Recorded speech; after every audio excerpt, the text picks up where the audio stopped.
Hello and welcome to another D&D Stories.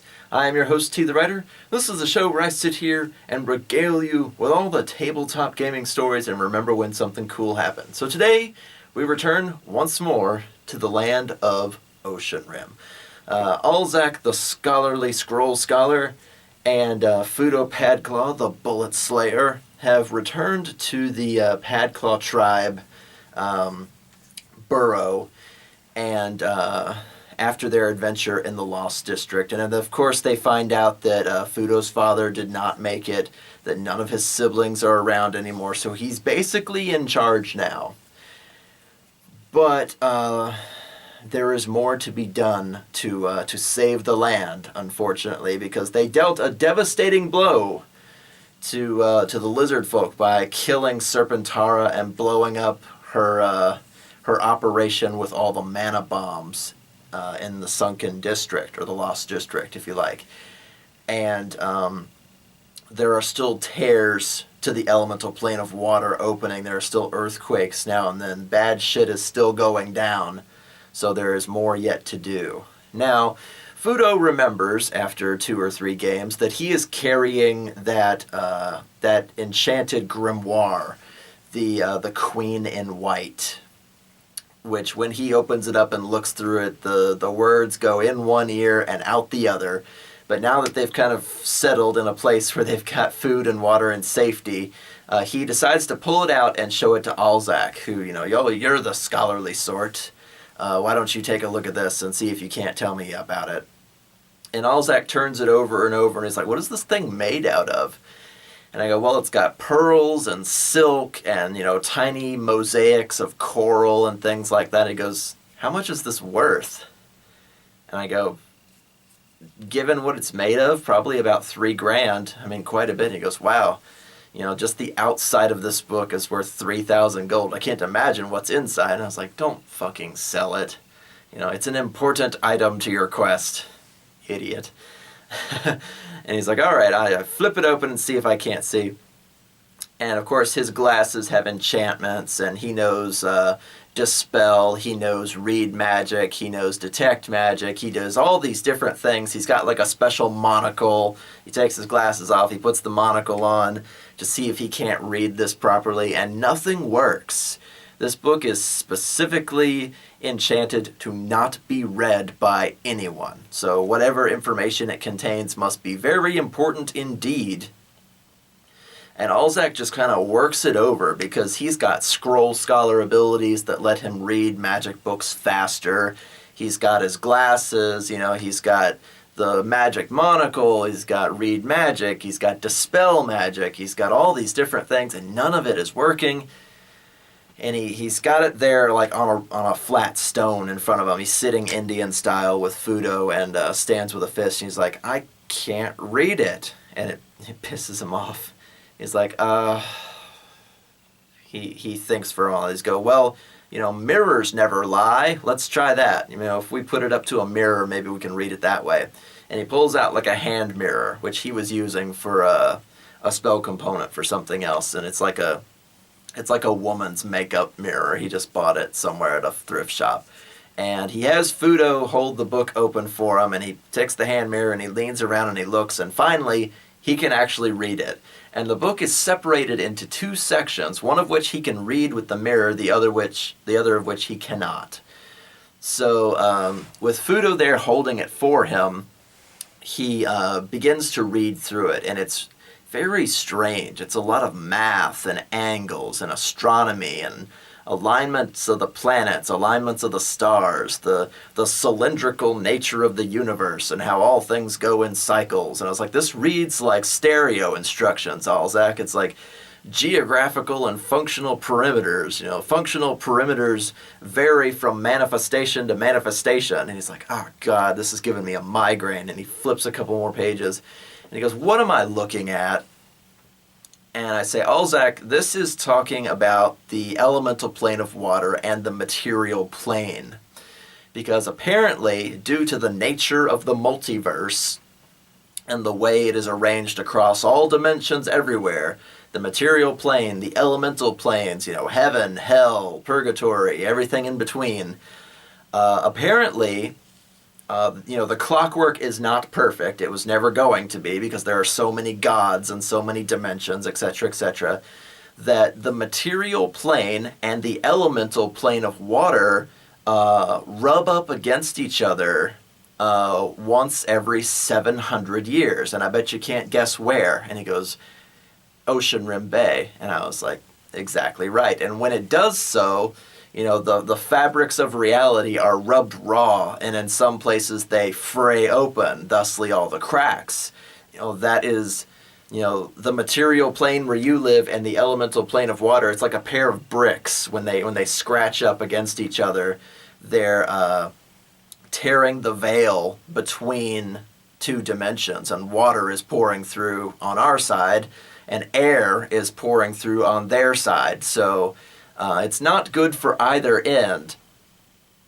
And apparently this tear opens, the city of Oceanrim is on the material plane, and on the elemental plane of water is Relaya, which you've already found the name for reading Serpentara's mind, and that is where Lord Cthulhu sleeps. And of course, whenever the two dimensions rub up against each other and start tearing each other open, Cthulhu wakes up and tries to come over to the material plane to, have a look around, or to take over, or to deliver the message of the old gods, or whatever you want to say. I, even as the DM, I do not say that I know what Cthulhu's agenda is. But it's not good because, even to look upon him would drive you mad, and, you would bite your tongue and drown in your own blood, or your brains would be scrambled, etc., etc., etc. But, Alzack, you're reading these facts and figures, and I make him roll, knowledge engineering, knowledge arcana, knowledge planes, knowledge geography, all these different things to work all these details together. And of course, he's got all the skill points and all the knowledges, so he figures out, because the material plane, our universe, is in the shape of a cylinder, that it rolls around, like I said, like a clockwork. And, the elemental plane of water is slightly off compared to all the others. So every 700 years, we run by the elemental plane of water, we scratch against each other, Cthulhu tries to come over, and this has happened before. And he goes, really? Every 700 years this bullshit starts happening? And I go, yes. He goes, well, why didn't Lord Cthulhu come through 700 years ago, or 700 years before that, or 700 years before that? And I say, well, either somebody's been stopping him, or he's lost interest, or what? And Alzack, knowledge histories, and he goes, well, Oceanrim faced a great calamity 700 years ago. That must have been the last, great conjunction that happened, and he tried to come through, and the docks district was driven into the sea. And then Alzack and Fudo start connecting the dots, and they go, the lizard folk are trying to blow a part of Oceanrim off the cliffs, because it sits up on the cliffs, to drop another district into the sea, into this portal when it opens. And Alzack kind of steeples his fingers, and he's starting to put the facts together. And he goes, suppose, Fudo, and Miss stands with a fist, suppose this portal opens up every 700 years. The lizard folk show up, and Cthulhu tries to come through. They drop a portion of a city onto his head, so he falls back through, right? And they go, right? He goes back the way he came. And then they use those staffs that you told me about, the silvery staffs, to close the portal again. And they look at each other and they go, oh, the lizard folk are not trying to bring Cthulhu into their world to destroy everything. They're trying to push him back and save the world. Not by any easy means. They're killing tens of thousands of people by dropping a piece of Oceanrim into the sea. But they're basically showing up every 700 years to save the fucking world. And they just killed their leader and destroyed all their bombs and tools and stuff. And they go, oh no. We're the baddies. Oh no. So that was the grand plan all along. That is why the lizard folk were gathering those silvery staffs. Because if this portal is like a mile wide and Cthulhu rises up out of the elemental plane of water, you can't use just one staff to close a portal a mile wide. You need a ton of them. You need a fuck ton of those staffs, all working in conjunction. They'd need like a dozen, lizard folk, wizards and sorcerers, close the portal, close the portal. They blow up the city, it smashes into Cthulhu's face. He falls into the elemental plane of water. Close the portal, close the portal. And then they're safe for 700 years. That's a pretty good deal. So the whole campaign kind of comes together right then. It's like, oh, the lizard folk are the good guys, and we just killed them. Shit. And they go to the back section of the book. It was like this is like all the angles and all the math and all the methods. The back section of the book they eventually unravel, and it's a prophecy that only a woman garbed in white can stop Great Lord Cthulhu when he arises from the ocean on this date, or during this year. And of course it's the year that they're in right then. And they trace it back 700 years ago. That was when the last calamity of Oceanrim was. That was when the lizard folk showed up, dropped the town on his head, and closed the portal again. And here they are 700 years later. You can't stop him. Cthulhu is the emissary of the elder gods. If you're working with just your core Lovecraft, not the extended universe garbage, but the core Lovecraft, he's a messenger. He's not even a god himself. But if you read your core Lovecraft, that, the last guy, drove a yacht through his face and put him back to sleep that way. But you don't kill him. Even if you kill him, you don't kill him. In fact, he's statted in the Bestiary 4. He's like a CR-28. And even if you put him to 0 hit points, he immediately resurrects at full health, at full strength. And you have to kill him again. But you're not going to, because he's Cthulhu. And, his stats are you lose. But Fudo and Alzack kind of sit there for a while. It's like, we have to go find Serpentina and hope that she has a better plan than her sister did. Because, blowing off a part of the city and dropping it onto Cthulhu's head, it works, but it still kills tens of thousands of people. There must be a better way. And they go, okay, well, we have to go, into Oceanrim. And it's like, well, Alzack, you are an information broker. That's your backstory. So you've got sources all over the city. And Alzack's like, yeah, that's right. Now is my time to shine.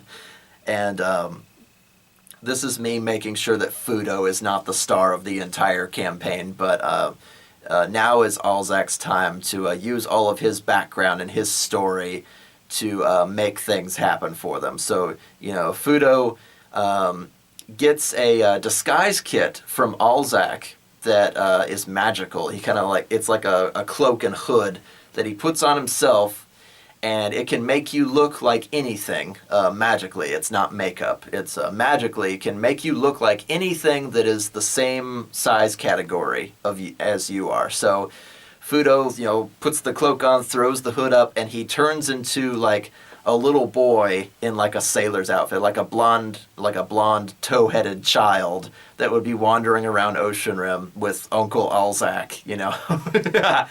The only thing it doesn't cover is his voice, so he sounds like an 8-year-old chain smoker. So he can't talk when the grown-ups are around because he still sounds like a kobold. So they hug, stands with or Fudo rather hugs, stands with a fist, and tells the shaman to help look after everybody. this has gone way beyond the Padclaw tribe now. They're still getting like 1 or 2 survivors every couple of days. But, it's hard to be Prince Fudo if there's no Padclaw tribe at all. So if Great Lord Cthulhu is not stopped, then it's not going to matter how many survivors there are or if he's there to run things. So he must go forth back to Oceanrim to stop an elder god emissary to save his people. And Alzack is the only one that's going to get them the right kind of information to make this happen. So they set out, and Fudo's got his disguise on, and they make it all the way back to Oceanrim. And I was like, all right, Alzack, this is, like I said, this is your time to shine. You've got information sources, you've got people to talk to, you've got stuff all over the city, and this is like metal canisters that you might find in like the back alleys or at seedy bars or at with certain like drug dealers and stuff like that. People that leave messages for each other, and he leaves tips in all these places. People that want to buy information, because if you remember, Alzack is a mind reader, so he reads people's minds and then sells their secrets. Not the most lawful thing he's ever done, but it got him through school, so whatever. But he puts out a call for information on the lizard folk, on an albino lizard folk named Serpentina. And Fudo and Alzack, it is at this point that they decide to split the party and kind of go off in different directions. Because they're in a city, they're in Oceanrim. It's about as safe as any other city that size.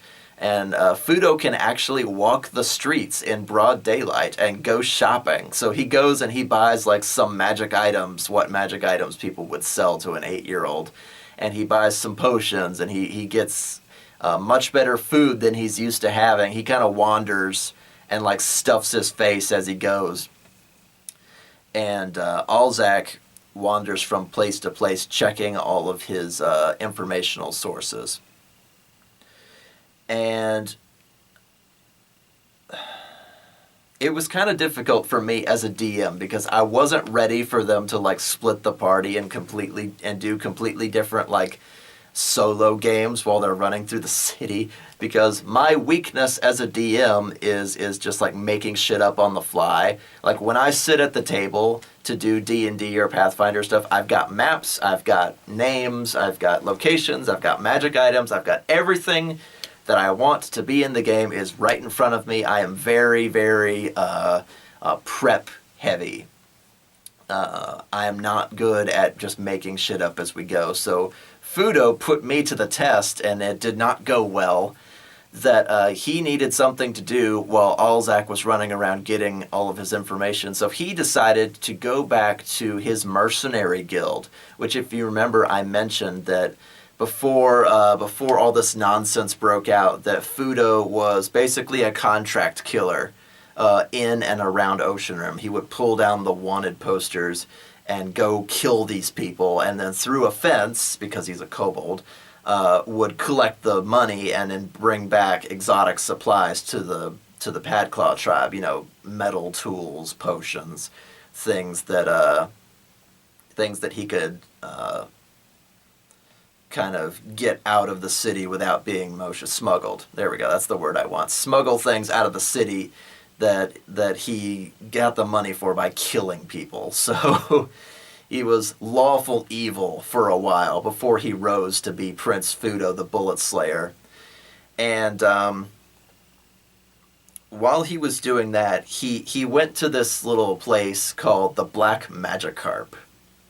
And of course he sees the little guild symbol on one of the signs, scales, and he goes to this little closet in this seedy tavern, and he goes inside the closet and he shuts the door behind him and he pulls the lever, and it goes, does the stairs, and he goes down into darkness, and he finds one of his other kobold contract killer buddies, Jip, and he asks Jip about this contract that he saw a reward sign for, a person named Nurse Heretica. And Nurse Heretica was a serial killer who specialized in like scalpels and needles and small daggers and things like that. And she had a kill list 16 people long. So she was out there just fucking murdering people, like women of the night and drunken sailors and things like that, and like filleting them open for, quote unquote medical reasons. But Fudo decides to try and chase Nurse Heretica down. Meanwhile, Alzack finds that the Red Lady of the Thieves Guild has information for him. Now, it is at this point that we kind of realize that Alzack doesn't know what the hell he's doing. Because, if you make like a fighter and you throw all your feats into like hitting harder with a greatsword, you don't carry around a battle axe. Or if you roll a rogue up and you're like, yes, I'm the best rogue there ever was, and then you don't put any points into open lock or move silently or acrobatics or diplomacy. It's like, what kind of rogue are you? Alzack built an information broker, and I don't think he actually understood what that meant. So it was kind of funny but kind of sad at the same time to see his character concept kind of come apart.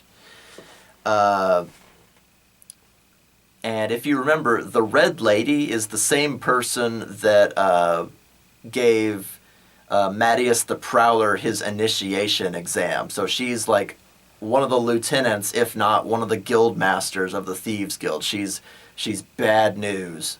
She kills people. She sends people out to do these missions. She launders money. She's got gambling rings, drug dealers, etc., etc. She's bad news. And he's going to go talk with her to learn about Serpentina. And I was like, and you're going by yourself. You don't want to take Fudo with you. And he goes, no, I'll be fine. I was like, all right, okay. I wouldn't want to put my nephew in danger. I was like, oh, fuck you. But I'm basically running 2 games at this point. So anytime like one of them hesitates or one of them needs time to do something, I was like, okay, meanwhile, back with Fudo. Meanwhile, back with Alzack. And it became twice as hard to run the game. This is probably the worst game in recent memory that I ever ran, because I didn't expect them to split the party and just wander off to do different things. But, never mind that you can turn invisible, unscribable, untraceable, all that stuff, and just follow Alzack around. But whatever. The ball is in Alzack's court, and he finds that the Red Lady will meet with him to exchange information for 1,000 gold pieces. You got to make it worth her time, given what a busy person she is. But, Alzack is known in the criminal underworld under the name of Kaz. So it's like his Batman disguise is that he goes by the name of Kaz. And, Kaz is well known enough as a mind reader, as an information broker, that the Red Lady respects him enough to kind of give him the time of day, but not much more than that. So, $1,000, and she'll spill some information about Serpentina. And, that's the only lead he's got, so he decides, all right, well, where and when does she want to meet? And he finds out it's this 5-star restaurant out on the docks called the 7 Color Fish. And this is one of those big establishments that has like separate dining rooms for every table, like nobles go to eat there and stuff like that. She wants to meet him there. So, he bathes, he shaves, he gets all dressed up, he combs his hair, all that good stuff, puts his wizardly robes away, leaves his staff behind. He's got like a couple of scrolls, but that's all he's got to defend himself. But, this is information broking, so he's got to play nice. And I go, Alzack, you don't have 1,000 gold. And he goes, no, I've only got like 175 gold. And Fudo's like, oh, I've got that. Here, let me give it to you. And Alzack goes, no, don't worry, Fudo. Keep your money. I've got this. And it's about at that time that I know things are going to go wrong, or something bad is going to happen, because somehow Alzack is going to do something to come up with 1,000 gold in like 20 minutes. I was like, all right, let's see you do this. So Alzack, all dressed up in his Sunday best, goes to the 7 Color Fish. And it's a seafood restaurant, as you might expect. It's out on the docks where all the fishermen are and stuff like that. But it's a big stone building. It's got 7 or 8 separate dining rooms, all different colors. So there's like the green room, the red room, the yellow room, because, it's the 7-color fish. I was like, Alzack, I'll give you 7 guesses as to which room the red lady is in.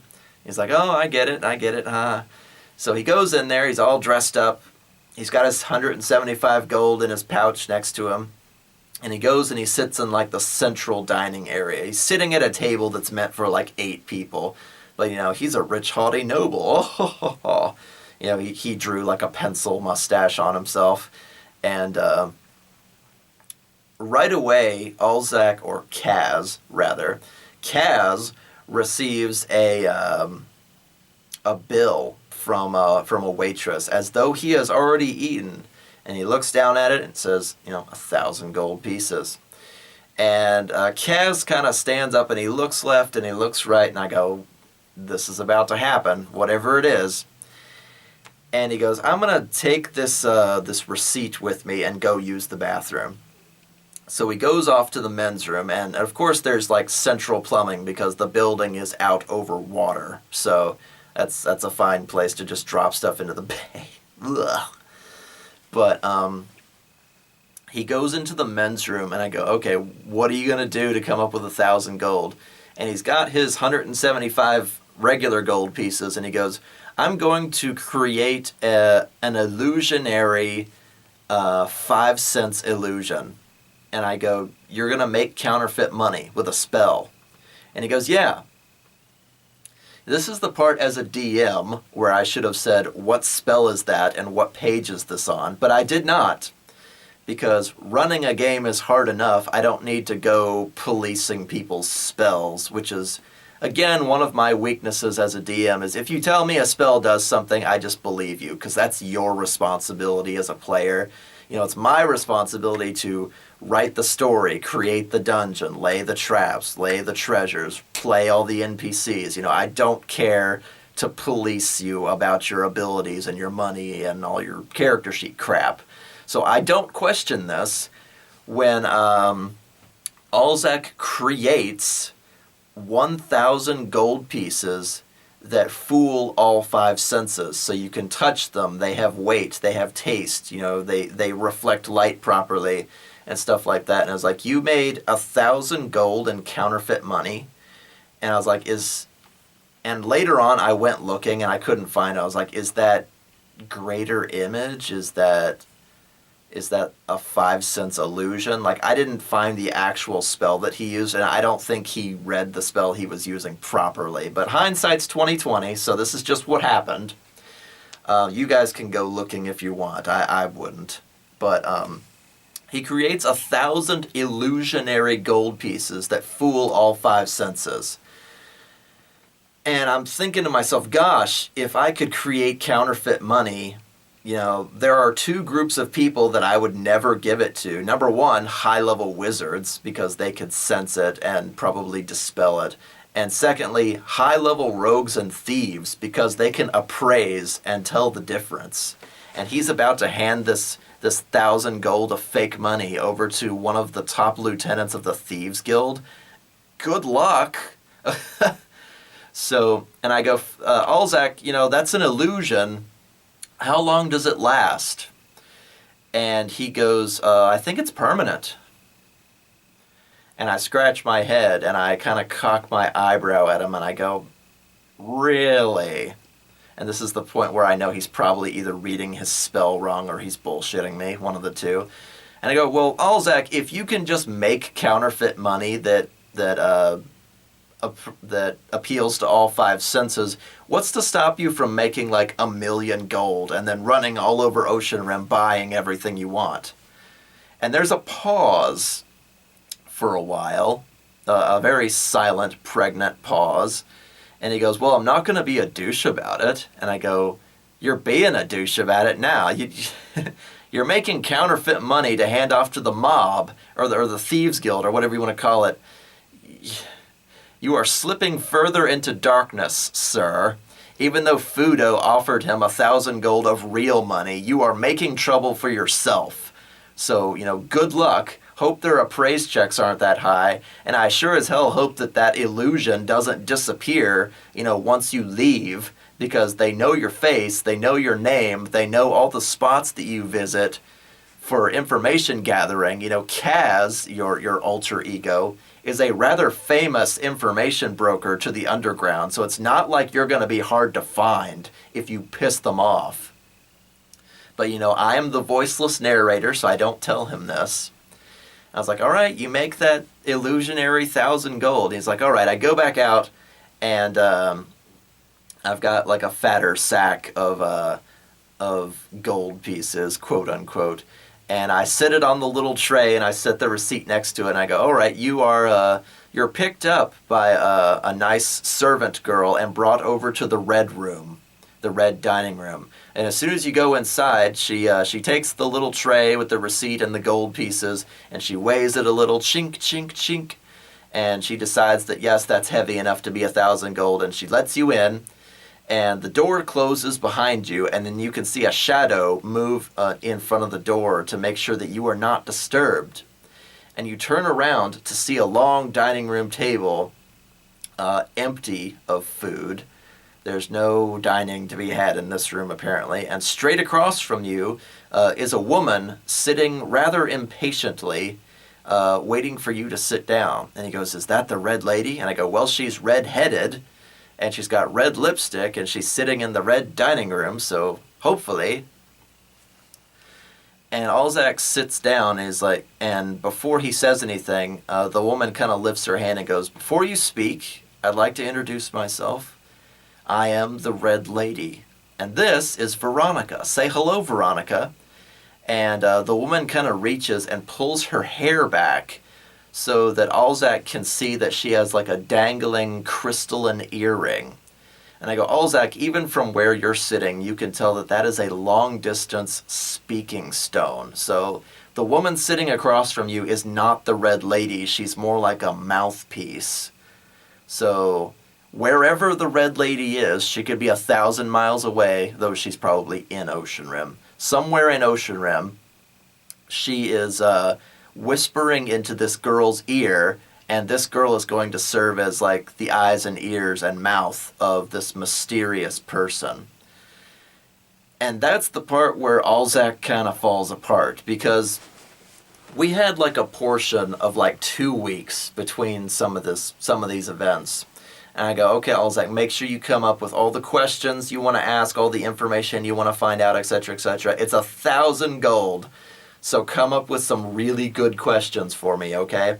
And you can find out all kinds of stuff about Oceanrim, or the Docks District, or the Thieves Guild, or the underground economy, or what little they might know about Serpentina. Come up with some questions. Alzack didn't come up with any questions. He paid 1,000 fake gold, and then he clammed up immediately when he sat down. He's like, remember when I told you about like the fighter with all the feats and greatsword who picks up the battle axe? He's like, do you know what your character does? Alzack falls apart. Like, he gets stage fright. And I keep having to go back to Fudo.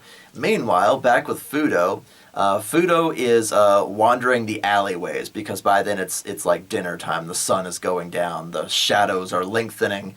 And, dressed up as an 8-year-old boy in a little sailor outfit, he is leaping from rooftop to rooftop looking for this serial killer, Nurse Heretica. And I'm making things up as I go with Fudo, so it's really weak. The descriptions are bad. His roles make no sense. It's like I wasn't ready for Fudo and Alzack to like split off in different directions. And I go, Fudo, according to the information that you've been gathering, Nurse Heretica, only appears like once a month or so to kill between 1 and 3 people. And she's gotten the credit for 16 dead people so far, 16 murders. So she may or may not even be out in the alleyways of the Dock District tonight. And I go, roll me fate. And you got to roll high for her to even be out there tonight, because your chances are like 1 in 30, unfortunately. And Fudo rolls it, and he gets like a 19 out of 100. And I was like, no, sorry, Fudo. Your hunt is fruitless. And honestly, if I was running a better game, I would have been like, yeah, there she is, and let Fudo fight her so that he would have something to do. But I was just floundering so hard. I was just like back on my heels as a DM. It is such a monstrous weakness for me, is when people split the party and just do things that I'm not expecting. It throws a monkey wrench into my chain of thought. So poor Fudo basically wasted half the game chasing something that wasn't there. And I really should have just like dropped her in an alley, like stabbing a dude, so he could just run up to her and fight her. But I did not. So that was my mistake. That was my bad as a DM. But going back to Alzack, we eventually get Alzack. We kind of like poke him and prod him to ask questions, and eventually he figures out to ask if they have any information on Serpentina's whereabouts. And the only thing that the Red Lady can really tell her is that Serpentina never leaves Oceanrim. That she is always down in the deepest, darkest catacombs, like below the city, below the sewers, below the waterways, etc., etc. But that place is a miles and miles of mazes and tunnels. So you would never find her, and all of her followers move about by moonlight, and you would never find them either, etc., etc. That, even the Thieves Guild kind of leaves them alone because, you go down that deep into the earth, you have no right to be there. You're a tall two legs from the surface, etc., etc., and they kill you, or they tie you up and put you on a boat and push you through the sewer, etc., etc. So the Thieves Guild is leaving them well enough alone. But Serpentina herself doesn't leave the city, which is good enough for Alzack. And after a while, the meeting just kind of ends. Like, she gets tired of his sputtering and his part of it is Alzack doesn't know how to talk to women, and that's part of his character. But I was like, you had like 2 weeks before this game, man. Write like 10 questions so that each question is 100 gold. And that way you could have found out a bunch of stuff. And I don't think he cared enough to just write down some questions to ask this lady. So that was his own damn fault. He could have found out a number of things, but he did not. So the one thing that he walked away with was Serpentina doesn't leave Oceanrim. So they have narrowed their search radius from the entire world down to just Oceanrim, or the Oceanrim and the surrounding region down to just the city itself, which is still a really wide search radius. But by then, Alzack has reached a level of power as a wizard, as a scroll scholar, as a diviner, that the more narrow of a search radius that he comes up with, the easier it is for him to divine the location of something. Now, before, he used the Smiling Man's top hat, and he used Stands with a Fist cloak, but he has leveled up and grown more powerful in such a way that he doesn't need an object anymore. He just needs he needs a more narrow search area. Now, a city is a large search area, but he's like a 10th level, 11th level wizard, so he can do that now. Not only that, but he has mass teleport. So if he divines the location of where a person is, like Serpentina, he can grab Fudo by the wrist and then teleport to her. So regardless of all the waterways and the sewer level and the tunnels and etc., etc., etc., all the way down to the core of the fucking earth, he can just teleport to her. Because he basically, they're twins. He knows what she looks like and stuff like that. So it's going to be a really short dungeon run. And again, that was Alzack freaking breaking the game, because I had here's a waterway dungeon, here's the sewer level, here's some caverns, and then all the way down in the bottom of the catacombs, then you can get to Serpentara. No, he can teleport all the way down. So we basically lost a game and a half worth of dungeon crawling and treasures and monsters and trips and traps and NPCs they could have run into. So they skipped 2 games worth of crap. And I was like, I fucking hate you, Alzack. with your mind reading and your divination and your teleporting garbage. And again, I'm not trying to shit all over like player agency, but when you're skipping entire games worth of content, I was so salty. But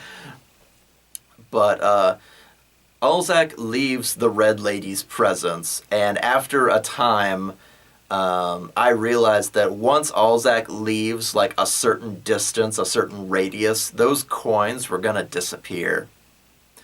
So the Thieves Guild is gonna want his head on a platter pretty soon because he owes them 1,000 gold. So he's either gonna get caught and like robbed or caught and like assassinated, whatever the Red Lady decides, because the money he didn't even give them like the 175 real gold that he had. He gave them 1,000 fake coins that disappeared as soon as he was like 5 blocks away. And I was like, they're gonna be pissed. They're gonna be looking for you. You know, Kaz, your alter ego, Kaz is on their hit list now. So, and I can't tell him this because I went looking for the spell and I couldn't find it. And I was like, I'm not going to say that he can conjure, you know, illusionary gold pieces that are permanent, because that's bullshit. I don't think I've ever seen that in a book somewhere. And don't correct me in the comments below. I don't care. But I don't think I would allow him to just create fake money and get away with it. So by the time he's 5 blocks away, you know, the illusion of those 1,000 gold pieces disappears. So, you know, his alter ego Kaz is wanted by the Thieves Guild now. So by the time he changes back into his like robe and wizard hat and all that junk, and he puts away all of his Kaz clothes, the Thieves Guild is going to be after him at some point. So we'll come back to that later.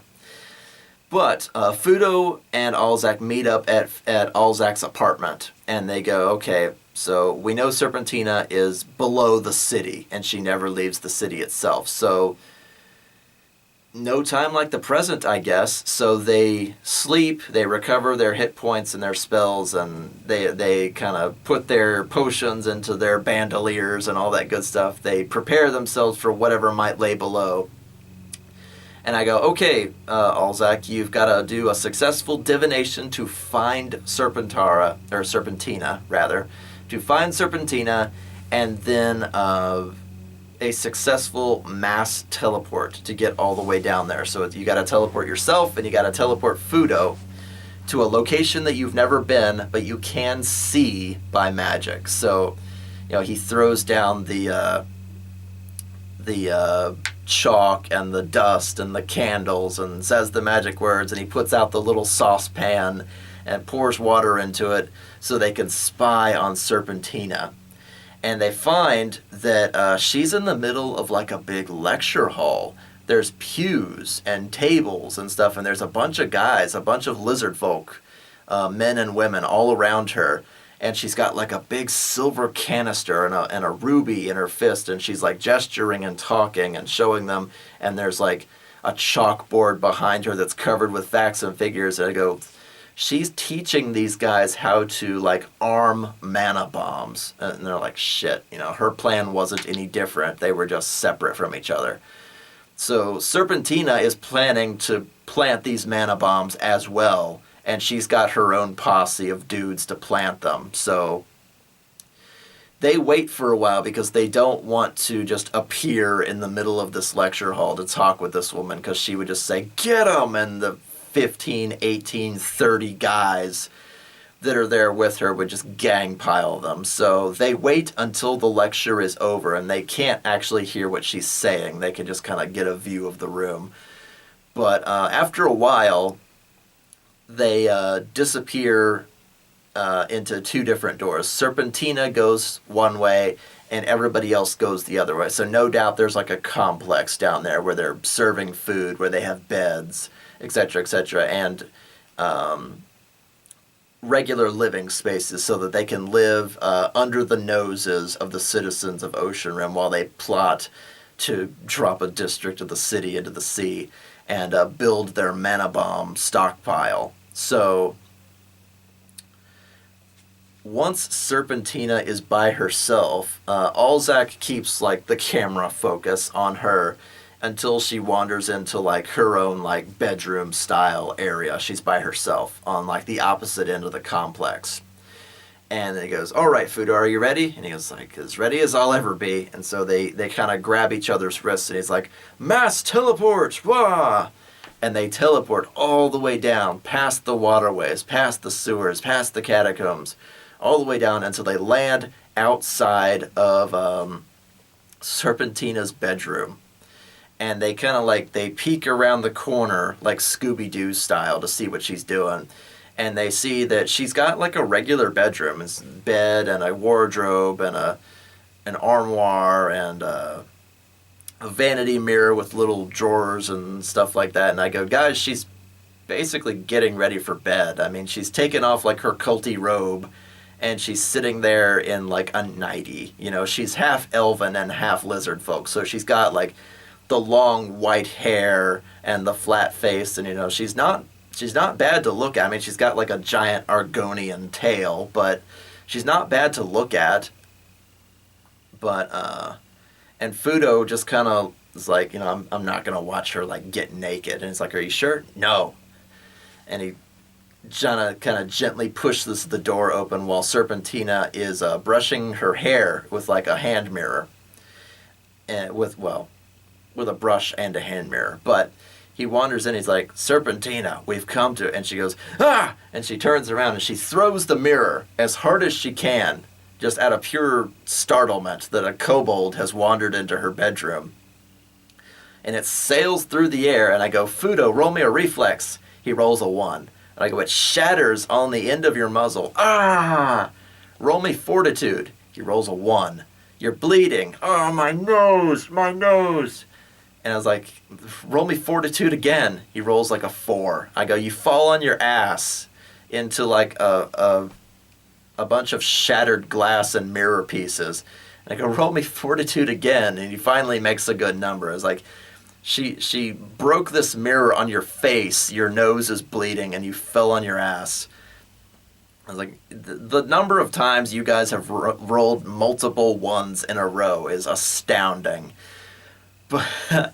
But Serpentara stands up, and she's got like a wiggly like silver culty dagger to turn around and like fucking stab this kobold to death. And she grabs him by like one of his horns and like puts a knee on his belly, and she raises up the knife and she goes, "You're the chieftain's boy." And by that time, like, Alzack kind of pushes the doors open and comes in as well, and she's like, "Ah, who are you?" And he goes, "Don't worry, we're here to talk. You know, we come in peace," and all that good stuff. And Fudo kind of blurts immediately so he doesn't get like stabbed by a culty knife. He's like, "You know, Serpentina, we know everything. We heard all about the staffs and dropping Oceanrim into the sea and the mana bombs and Great Lord Cthulhu and the 700-year cycle and everything, all about it. We've heard everything." And she goes, "Really? You know, I thought I moved all the kobold out of the area. Didn't you, weren't you satisfied with the new lands you were given?" And he goes, "You know, the Padclaw tribe has been all but annihilated. There was a great crack that opened up beneath our burrow, and it slayed hundreds." And she goes, "Yes, I heard all about that. I am sorry for your loss, Prince Fudo. I recently lost my sister and all of her followers in some sort of cataclysmic explosion." And Alzack and Fudo kind of look at each other like, "Oh, that was us. Shit." And she goes, "I think one of her mana bombs went off before it was all ready. Like some idiot tried to practice, and it ended up killing everyone. You know, I went down to visit her after months of being apart, and we found her just dead. Dead and charred amongst the ruins. Like apparently the death arrow got dissipated in the blast, but there was nothing left down there. So I am the last leader of the ones that are here to save Oceanrim and to save the world." And she kind of helps him up to his feet and stands there for a second. And he goes, "Well, you know, Serpentina, there must be another way. If you're going to blow off a portion of Oceanrim and send it into the sea, tens of thousands will die." And they're kind of talking back and forth, and Alzack kind of looks down because like she's not wearing pants, and he's like trying to like stare at his own feet and not at her. And after a while, it kind of just turns into an argument. It's like, how did you even get down here? And they kind of look at each other like, well, and stuff like that. Have you been spying on me and my forces, or me and my family down here? And they look at each other again as like, you're not trying to stop us or anything, are you? And he goes, well, we've got to, Cthulhu's not coming out tomorrow. Surely we can think of something better than dropping a portion of the city into the sea. And it goes, and Serpentina goes, this is the way it has always been. And finally, Alzack has had enough. He's like, we've got to stop her too. And he's like, all right, time to throw down. And he pulls his Snapcaster Dragon staff, and of course Serpentina does the smartest thing that she can. She screams bloody murder. And they're like, oh shit, there's like 30 other guys down here that are going to hear that. And thankfully they're down the hallway on the other side of the lecture hall. It doesn't matter how interesting you are not as interesting as the lunch bell. But if they hear Serpentina screaming, they're going to come running. So Alzack turns around and he slams the doors with both hands. And he's like, oh, we've got to shut her up.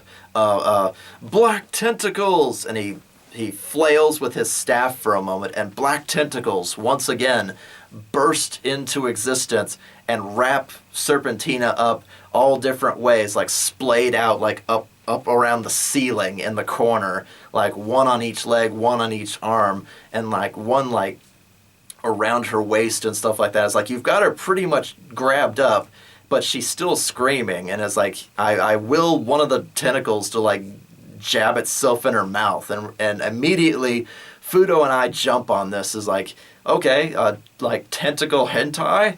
And he goes, no, I mean like across her mouth, not in her mouth. You said in her mouth. I meant across her mouth. Shut up! So I was like, Alzack, it's okay. I've had many friends in my life, and one thing I never judge my friends by is what kind of porn they like. And it's like, that's not what I meant.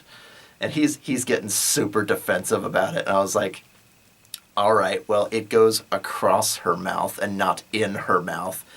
And I go, one kind of wanders up her nightie skirt, and I goes, no, it doesn't. I control this spell. And I was like, all right, you've got her wrapped up.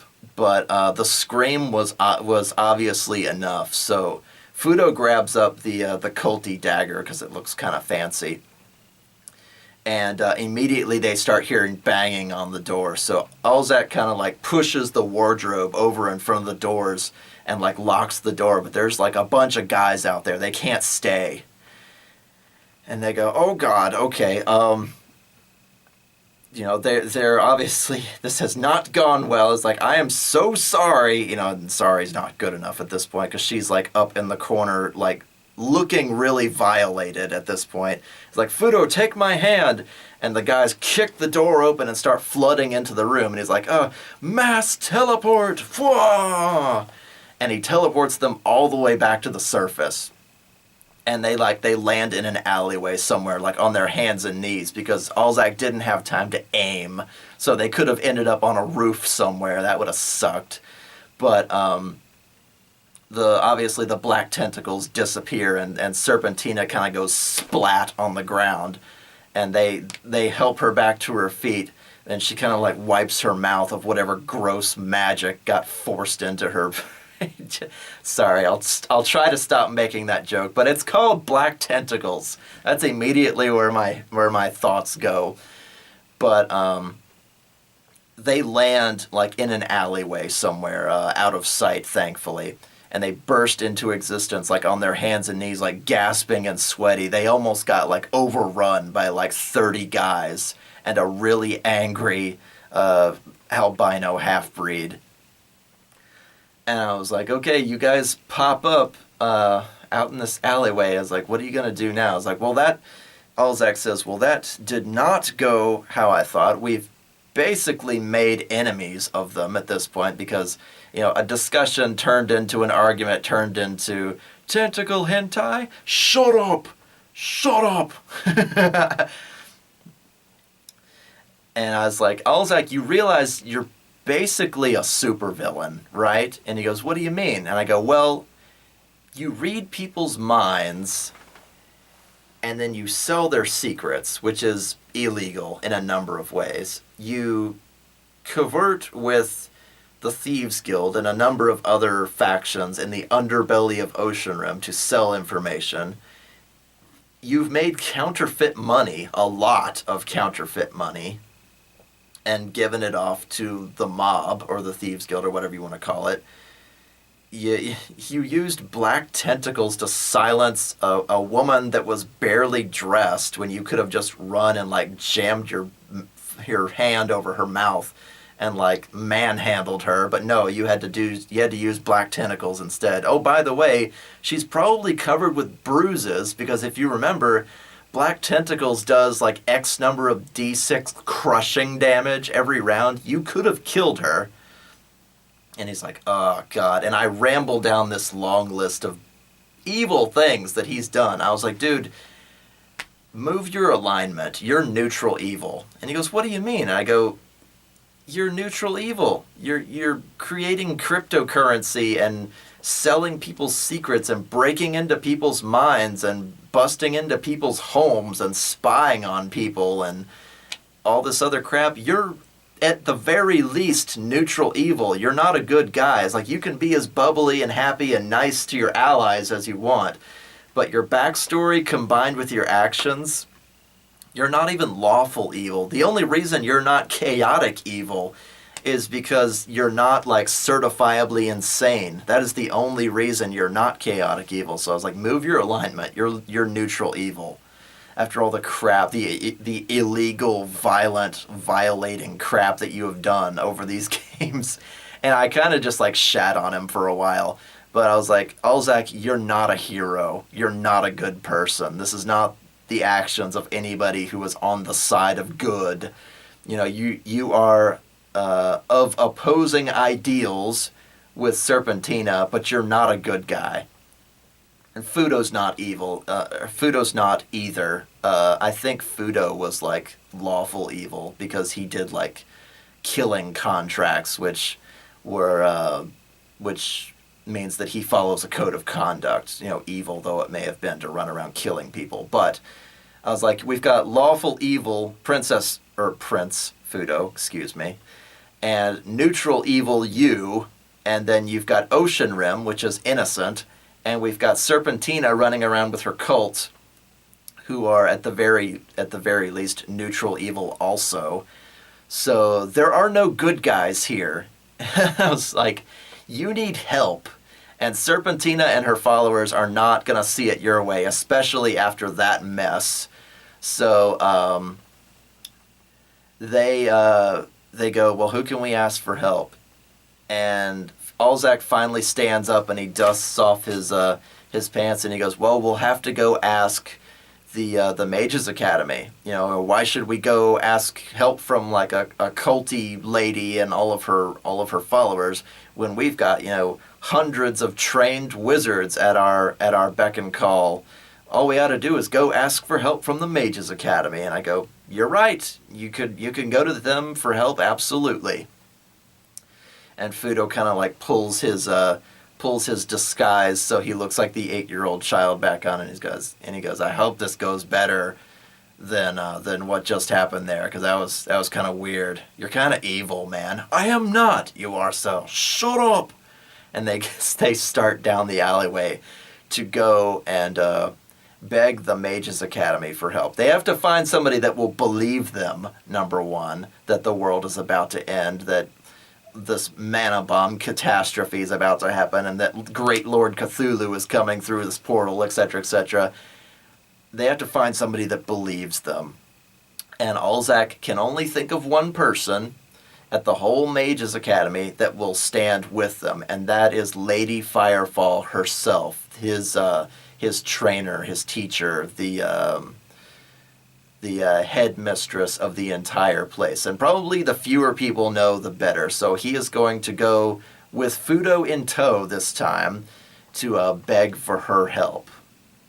And that is where we stopped for that time. So after that, Alzack's player was a little bit sore at me calling him evil, and I was like, You're basically... I mean, I know everybody's the hero of their own story, but look at all the crap you've done, man. You're neutral evil. So he was kind of salty with me for a while, but I didn't know what else to tell him. So we stopped there, and we will stop there also. And we will pick it up next time on D&D Stories.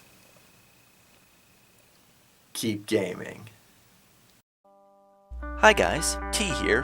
Remember to hit that like button for me on your way out. If you'd like to see artwork and maps from my gaming table, check out the D&D Stories Facebook page. Also, I have a Patreon if you'd like to toss a few gold pieces into your humble bard's hat. Links in the description below. Keep gaming!